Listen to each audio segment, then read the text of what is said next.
Talk briefly about the Enough Project in general, your focus on Africa and what you've achieved so far. Yep, we started 4 years ago, I think now, and the idea was basically to have an organization which focuses on genocide and mass atrocities, the prevention thereof, and has people out in the field doing analysis in these countries that are being impacted by it, doing the analysis in the field, having people in Washington who can then take that good field analysis, present it to Congress, present it to the administration, and then also go out into the American public and educate the public about what is happening and what's going on there. So it's a soup to nuts. It's from the grassroots in the U.S., people who care about this stuff, all the way to the areas impacted by war in the zones of conflict that we're working on. We started with 3 conflicts. We didn't want to be Human Rights Watch or Amnesty working on every conflict or every crisis in the world.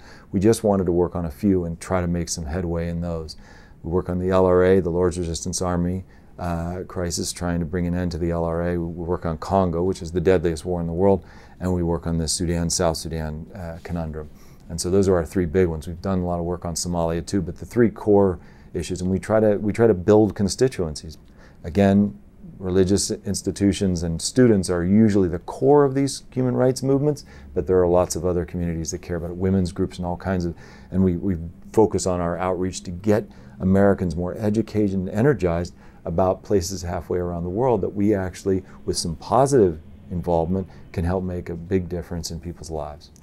And you use an approach called the 3 Ps, peace, protection, and punishment.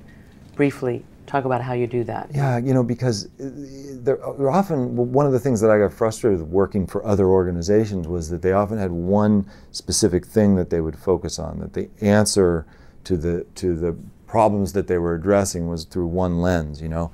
And I think it's much more complicated than that. So even 3 is difficult because the world is just, you know, is a complex place. But by focusing on those 3, the peace effort allows for the negotiations and diplomacy writ large, not just peace processes, but the leverage behind peace process.